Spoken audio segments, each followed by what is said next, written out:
يا الله يا ربي ወይኔ ጉዳችን ሰላም እህታችን እንደምን አለሽ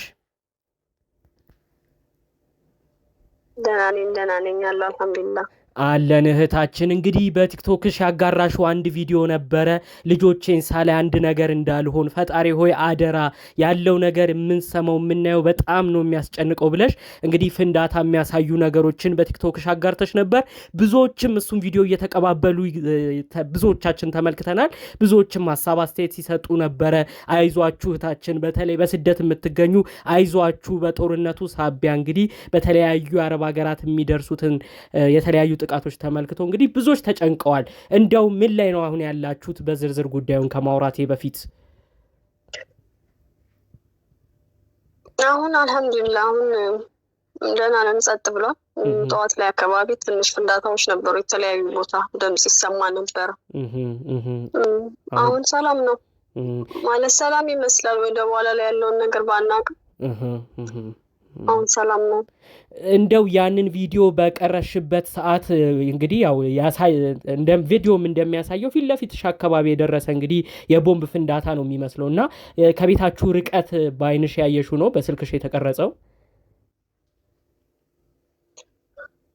አው እኔ ካለውበት ቤት መሀላችን አስፋልት ነው የሚለየን ሆቴል ነው እና ቁጭ ብዬ ያፈጠርኩ ነበር እና የሆነ ድምጽ በጣም የሚያስፈራ ድምጽ እና በጣም ከባድ እሳት ነበር ወደ ቤታችን መጥቶ ነበር እኛ ቤት ድረስ ነበር እሳቱ ነበልባሉ ማለት ነው በጣም ያስፈራ ከባድ ፍንዳታ ነበር እና ተርፋለሁ ያላሰብኩም በነገራችን ላይ እና በወቅቱ የታየኝ ልጆቼን ጥዬ መምጣቴ ምናምን የሚያስጨንቀኛል ይሄን ነገር ሳይ ደግሞ ልጆችን ያለ እናት አስቀራለሁ የሚለው ነገር በጣም አሳስቦኝ ነው ስልኬ እንዴት እንዳነሳሁት ሁሉ አላውቅም አጋጣሚ ስልኬ አጠገቤ ነበር ደንግጫለሁ ተስፋ ቆርጫለሁ ምክንያቱም በአንድ ፍንዳታ የሚያበቃ መሰለኝ እኛ ላይ የሚደግሙ ነበር ይመስል በዛ አጋጣሚ ነበር ቪዲዮን የቀረጽኩት ያው ቪዲዮን ከቀረሹ በኋላ በተለያዩ ቦታዎች ነው የተሰራጨው ያንንም ማስመልክቶ ቀድሞም የተሰሙ መረጃዎችንም አመላክተው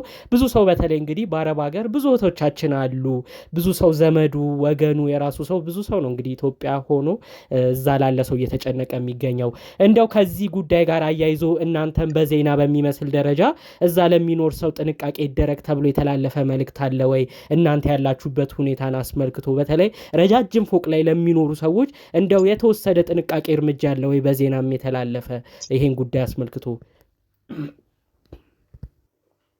ነው በዜና የተላለፈ ምንም አይነት ነገር የለም አንዳንድ ቲክቶከሮች ምናምን ያው ጥቃቱ ከተፈጸመ በኋላ ማለት ነው ይሄ ነገር ከሆነ በኋላ አንዳንድ ቲክቶከሮች ምናምን መረጃና ማስተካከል የወገን ያህል እንደዚህ የሚሰማቸው ኢትዮጵያኖች ተጠንቀቁ እንደዚህ ሆኑ የሚል እንጂ ሌላ በዜና የተሰራጨ ነገር አልነበረም ማታ ሌሊት ላይ እንደዚህ ኢመርጀንሲ ተጠንቀቁ የሚል ሜሴጆች ብቻ ሲገባ ነበር በስልክ አስፈሪ ነበር እሱም ራሱ የሚሴጁ እንትን ራሱ እና ሌሊት ሳንተኛ ነው ያደረነው አሁን ላይ በጣም ከባድ ነበር ታውቃለህ አሁን ግን ያው አንጻራዊ በተባለ ነገር ያው የፍንዳታውን ነገር እየሰማችሁ እንዳልሆነ ነው ጠቅለል አድርገሽ የተናገርሽው የቀጣዩን ባታውቁትም ቀጣዩን አናውቀውም ጠዋት ላይ በጣም በተደጋጋሚ ነበረ ጭሶች ምናምን ይታዩ ነበር የሆነ የሚያበሩ ነገሮችን በሰማዩ ላይ ይታይ ነበር አሁን ላይ ምንም አይተገር የለም እንግዲህ ያው እየተጠቀሙ ያሉት የጦር መሳሪያዎች እንግዲህ ረጅም ርቀት በመሄዳቸው ምክንያት ነው በተለያዩ ሀገራት እነዚህ ነገሮች እየደረሱ የሚገኘው ይመስለኛል አንቺ እህታችንም ዱባይ እንደምትገኝ ነው የነገርሽን ጁሜራ አካባቢ ኦኬ ያው እንግዲህ ዱባይም በጣም ብዙ እህቶቻችን በስደት ያሉበት ሀገር ነው እንደው ይሄን ጉዳይ ማስመልክቶ በጠቅላላው እንግዲህ የምትይን ነገር ካለ አጠቃላይ ስለ እንደዚህ አይነት ጉዳዮችም ሊሆን ይችላል በእንደዚህ አይነት በጭንቀት ለሚገኙ ቤተሰቦችም እዛው ሀገር ለሚገኙም ሰዎችም መልእክት ይሆናል ብለሽ የምታስተላልፊው ነገር ካለ በተለይ ደግሞ ኢትዮጵያ ላሉ ሰዎች ለቤተሰቦች የምታስተላልፊው መልእክት ካለ መልእክቱ ብዙም መልእክት ማስተላለፍ የሚፈልገው ብዙም መጨነቅ የለባቸውም። ሰላም ነን፣ እስካሁን ሰላም ነው። ብቻ በጸሎት ብቻ ያገዙን፣ ይጸልዩልን። ይሄን ብቻ ነው ማለት የምፈልገው። ብዙም የሚያስጨናንቅ ነገር የለም። በአሁን ሰዓት ሰላም ነው፣ አልሐምዱሊላህ።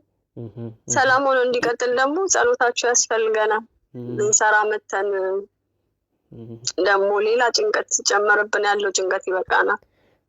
ያም አባባሰብኝ እንጂ በቃ ሰላም ነው። ብቻ ቤተሰብ እንዳይጨነቅ ነው የምለው። እንግዲህ እህታችን እሺ በጣም እንግዲህ ያው መጀመሪያ መልእክትሽ በጣም የሚያሳዝን ነበረ። ሁላችሁም በተለይ በአረብ ሀገር የሚገኙ እህቶቻችን፣ የሀገራችን ሰዎች እንዲሁም ደግሞ ማንም የሰው ልጅ የተባለ እንግዲህ በጦርነት ሳቢያ ሲያልቅ ማየት በጣም ያሳዝናል። ጦርነት አስከፊ ነው። የተለያዩ ጥቃቶች፣ ህፃናቶች በዛ መካከል ወላጅ አልባ ሲሆኑ በጣም ብቻ የምናየው ነገር ሁሉም የሚረብሽ ነው። ለመላው ዓለማችን ፈጣሪ አምላክ ሰላም እንዲያወርድልን፣ እናንተም በስደት ላላችሁ ነገን ወደ ሀገራችሁ ለመግባት ለምትናፍቁ ልጆቻችሁ ለማየት ለምትጓጉ የነገ ህይወታችሁን ለማሳመር ጠንክራችሁ ለምትሰሩ ውድ ቅን የሀገሬ ልጆች እውነት ፈጣሪ አምላክ እንዲጠብቃችሁ የእውነት ከልብ እመኝላችኋለሁ።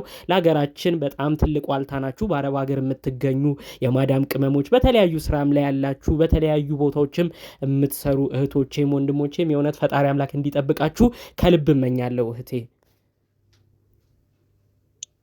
እሺ በጣም ነው የማመሰግነው። ራሳችሁን ጠብቁ። ፈጣሪ ከእናንተ ጋር ይሁን።